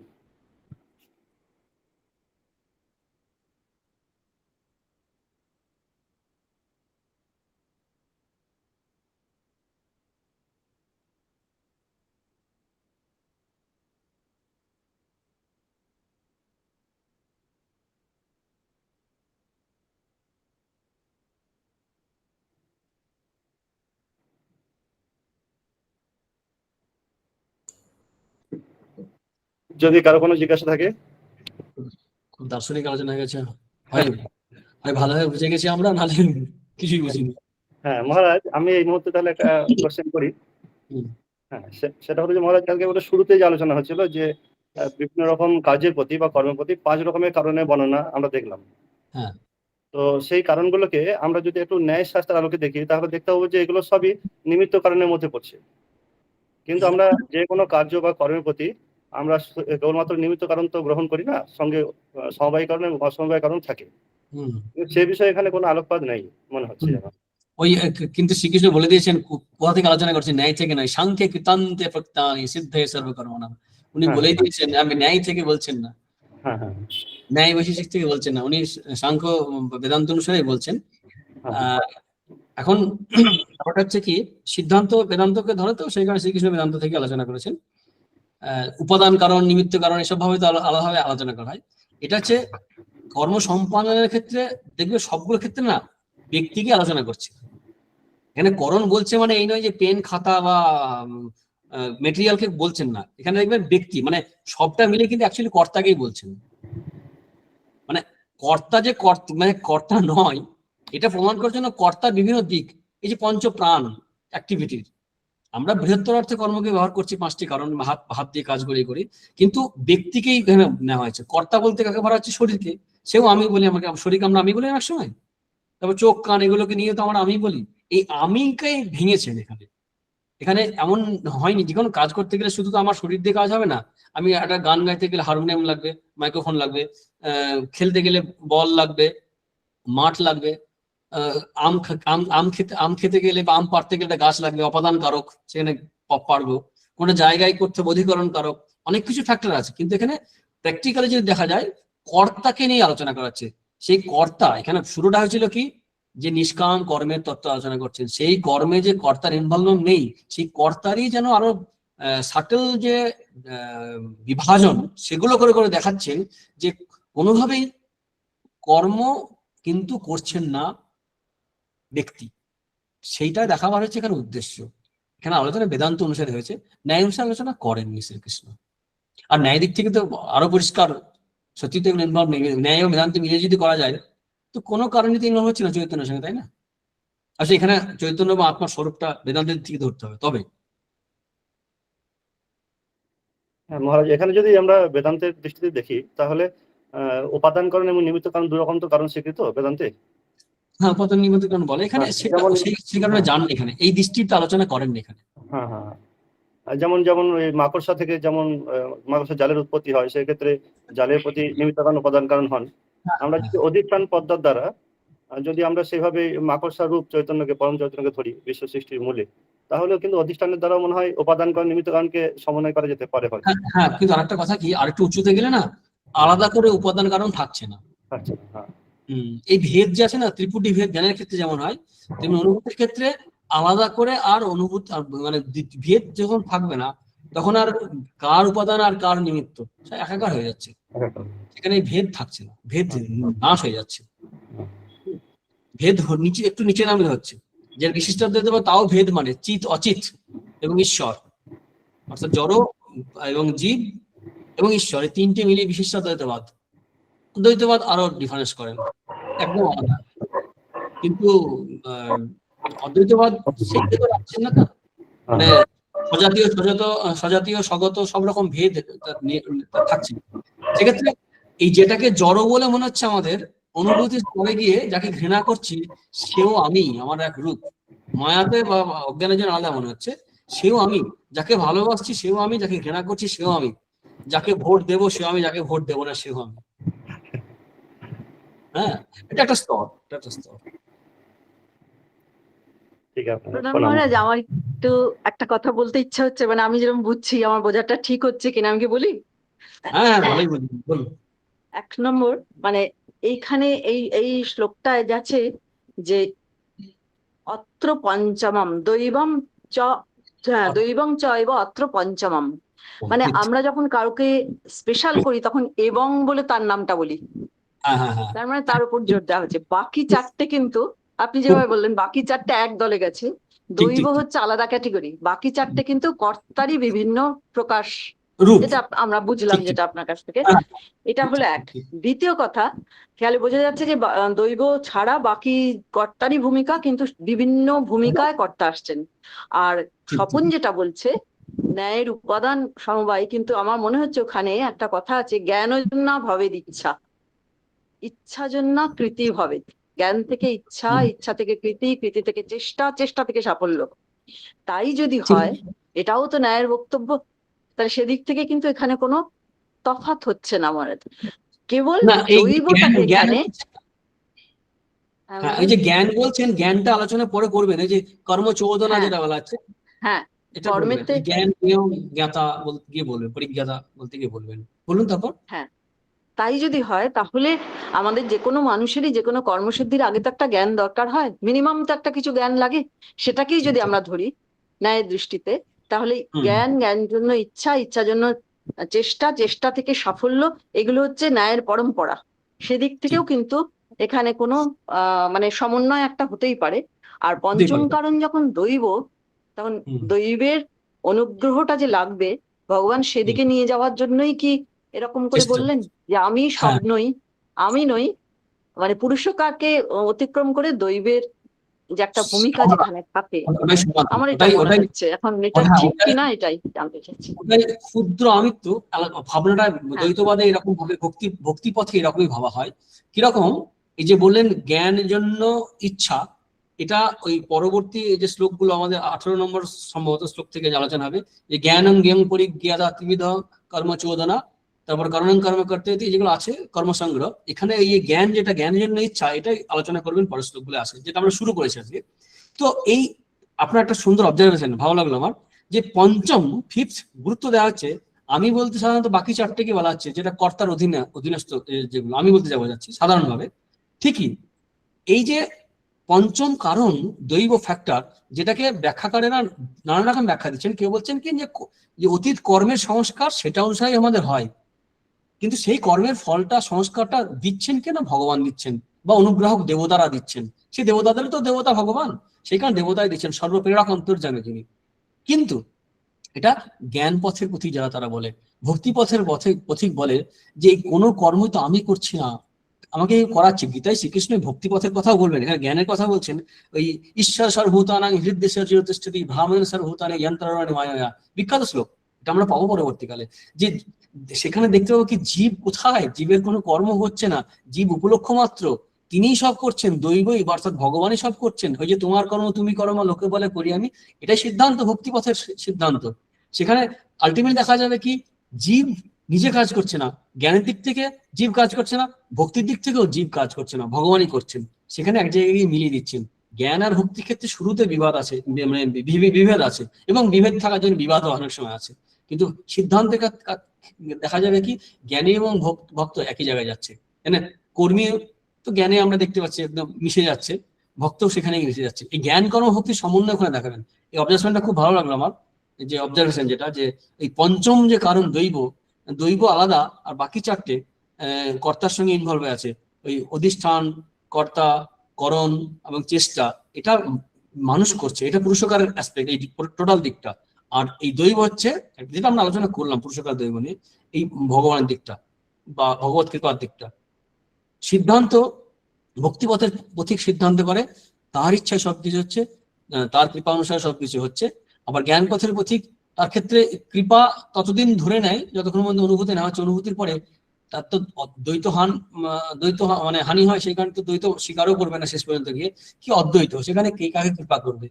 তখন সেখানে গিয়ে যা থাকে তাই থাকে, মুখে বলা যায় না। কিন্তু তার আগে পর্যন্ত সত্যি তো আমরা তো ভগবানের অধীন। এরকম আছে আমাদের, যে ঈশ্বরানুগ্রহাদেব পুংসাম অদ্বৈত বাসনা, ভগবানের অনুগ্রহে আমাদের আত্মজ্ঞানের ইচ্ছা হয়, অদ্বৈত জ্ঞানের ইচ্ছা হয়।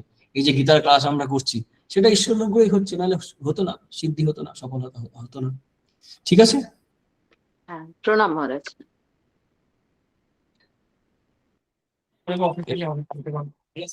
প্রণাম মহারাজ। বলো সন্দীপ। হ্যাঁ, মহারাজ, স্বধর্ম আর পরধর্ম, হ্যাঁ। এই যে দুটো বিষয়, হুম। এই দুটো বিষয় কি সামাজিক স্থিতিশীলতাকে রক্ষা করে না? এবং এটা কি কোনো দিক থেকে ব্যক্তি স্বাধীনতার প্রতিবন্ধক নয়? এটা পরে আলোচনা আছে, এই শাহজাহান বান্তি এবং সদা সদা শূন্য পরিত্যাগে আছে, মানে এই অধ্যায়ে আছে। এই অধ্যায়ে সব কিছু আলোচনা করবেন তো শ্রীকৃষ্ণ। এখন হচ্ছে আচ্ছা। হ্যাঁ, সেটা হচ্ছে যে স্বধর্ম পরধর্ম দুটো সমাজের স্থিতির বিরুদ্ধে কিনা, না বিরুদ্ধে এই কারণে নয়, এখানে ইকোনমিক্সের ভাষায় বলতে গেলে ডিভিশন অফ লেবার আছে। এক একটা পার্ট কাজ করছে, আমি যে কাজটা করছি সেটা অন্যজন করছে না। আমি আমি তো রান্না বান্না করছি না, আমি ক্লাস নিচ্ছি, অন্যান্য কাজ করছি, হিসাবপত্রের কাজ দেখছি, আমি স্কুলে ক্লাস নিচ্ছি, রিলিফের কাজ করছি, অ্যাকাউন্টসের কাজ করছি, এখানে ক্লাস নিচ্ছি, কিন্তু রান্নার কাজটা আমি করছি না, বা বাজারে যাওয়ার কাজটা আমি করছি না, অন্য একজন করছে। আবার আবার তাদের ঠিক ঠিক সময়ে সবকিছু দেওয়া, সে কাজটা আমি করছি, ওরা করছে না। তো এই যে ডিভিশন অফ লেবার যে আছে, সেটা তো আমার কর্তব্য, ওর কর্তব্য, সবার আপন আপন কর্তব্য করে সমাজের কাজের যে ধারাটা, গতিটা ঠিক ঠিক চলছে। তাই পরধর্ম সবাই যদি একই কাজ করতে চায়, তাহলে তো এই বৈচিত্র্য থাকবে না, কাজও হবে না। সবাই জামা তৈরি করতে শুরু করলো, কাপড় তৈরি করতে শুরু করলো, তাহলে রান্না করবে কে, চাষবাস করবে কে? সবাই চাষবাস শুরু করলো, শুধু চাষবাস করে যাচ্ছে, তাহলে রান্নাটা করবে কে? সবাই রান্না করলো, তাহলে চাষটা কি করবে? তারপর কেউ কাপড় তৈরি করছে না, তাহলে কাপড় কাপড় কোথা থেকে পাওয়া যাবে? এই যে সিস্টেমটা আছে না, এটা প্রত্যেকে একটা সিস্টেম আছে, মানে গোটা জগৎ সংসারে চলছে একটা সিস্টেমের মধ্যে। প্রত্যেকে আমরা আমার আপন আপন অংশ আমরা মানে ভূমিকা পালন করছি এই জগতে। সেটাই শ্রীকৃষ্ণ বলবেন, পরবর্তীকালে বলবেন, এই ব্রাহ্মণ ক্ষত্রিয় বৈশ্য সূত্র বলতে গিয়ে বলবেন যে আমাদের যে কর্ম, আমাদের যে নির্দিষ্ট আছে, সেই কর্মটাই আমরা যেন ঠিক ঠিক ভাবে করি, তার দ্বারা আমাদের ভক্তি মুক্তি হবে। এই শেষে কর্মণ্যবিরত এই অধ্যায় আছে, সাকার মানতম অভ্যাচ্য সিদ্ধি মিন্নতি মানব, এগুলো আছে পরে পরে। মহারাজ, এখানে একটা আমার একটা জানার ইচ্ছা তো, এই যে মানে এই যে প্রফেশনের ক্ষেত্রে বিষয়টা আমরা বুঝলাম, মানে হুম, পরধর্ম, হুম। কিন্তু মহারাজ ধরুন আদর্শগত দিক দিয়ে, আচরণগত দিক দিয়ে, কর্তব্যগত দিক দিয়ে, বর্ণগত আচরণের দিক থেকে এটাও কি মানে সিমিলার? হ্যাঁ, বর্ণ বলতে বর্ণ বর্ণ এবং ধর্ম। বর্ণাশ্রমের যে একটা কর্তব্য থাকে আমরা হ্যাঁ যেটা হ্যাঁ, পড়েছি। নিশ্চয়। বর্ণাশ্রমের ঠিক, বর্ণাশ্রম ধর্ম ছিল, এবং সেটা কিন্তু গুণ ও কর্ম বিভাগ আছে। আমরা চতুর্থ অধ্যায়ে পড়েছি যে হুম, গুণ এবং কর্ম অনুসারে আমাদের বর্ণ হয়। যেমন হুম, আমি পড়াশোনা করে শিক্ষার কাজ করছি, তখন আমি ব্রাহ্মণের দিক থেকে এগোচ্ছি। এই আমি যখন আবার রিলিফের কাজ করবো, আবার মানুষের সেবা করব, তখন আমি শূদ্রের কর্ম করছি। তাই বলে তো আমি শূদ্র, মানে শূদ্র বলতে যাবো যে তা হয়ে যাচ্ছি না, বা ব্রাহ্মণ হয়ে যাচ্ছে না সেভাবে। কিন্তু হুম। সোশ্যাল স্ট্রাকচার বদলে যায় যুগে যুগে।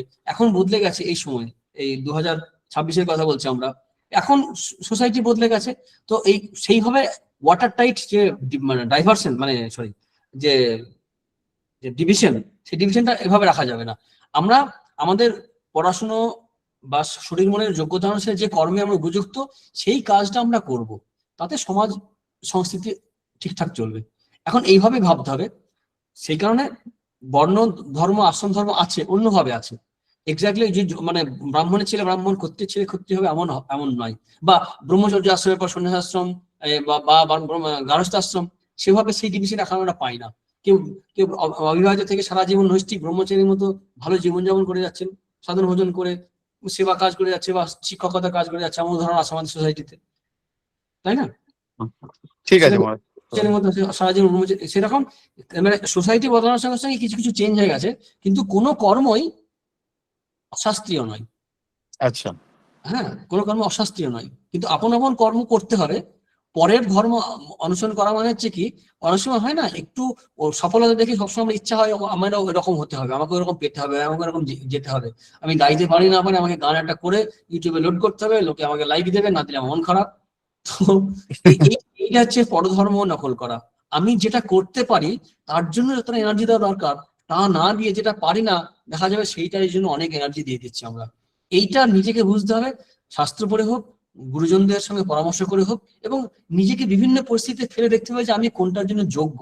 এইটা হচ্ছে ঠিক একটা, ওই যে দৈব আসে না, এইটা ক্লিক করে যায় যে আমি কোনটার যোগ্য, দেখা যাবে সেটা আমার সফলতা আসছে, এবং আমি সাইন করছি লাইফে বা সোসাইটিতে।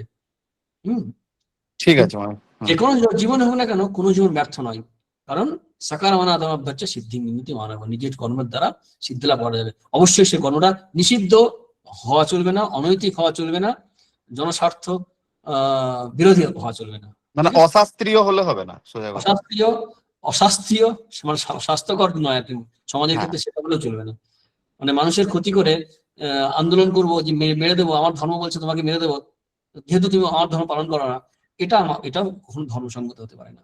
এই দিকটা এগুলো খেয়াল রাখতে হবে। ঠিক আছে মহারাজ, খুব সুন্দর, প্রণাম নেবেন। ঠিক আছে, থাক আজকে নাকি। ঠিক আছে। হ্যাঁ, এতক্ষণ আমরা আজকে আলোচনার বিষয় থেকে সাধারণত যা পেলাম সেটা হচ্ছে কর্মতত্ত্ব এবং জ্ঞান তত্ত্বের সমন্বয়। এই বিষয়টি মহারাজ সুন্দরভাবে বিভিন্ন রকম ভাবে আমাদের বিভিন্ন দৃষ্টিতে উপস্থাপন করেন আমাদের সামনে, এবং তার সঙ্গে সঙ্গে অনেক প্রশ্ন উত্থাপিত হলো এবং সেগুলি সুষ্ঠু সমাধানও মহারাজ করলেন। এখন আমাদের গীতা ক্লাসের তরফ থেকে সকলের পক্ষ থেকে আমি মহারাজকে সশ্রদ্ধ প্রণাম এবং কৃতজ্ঞতা জানাচ্ছি, এবং এই লগ্নে আমি মহারাজকে আজকে ক্লাস শেষ করার জন্য অনুরোধ করছি। প্রণাম মহারাজ। ওম শান্তি শান্তি শান্তি। হরি ওম তৎসৎ। শ্রীকৃষ্ণার্পণমস্তু।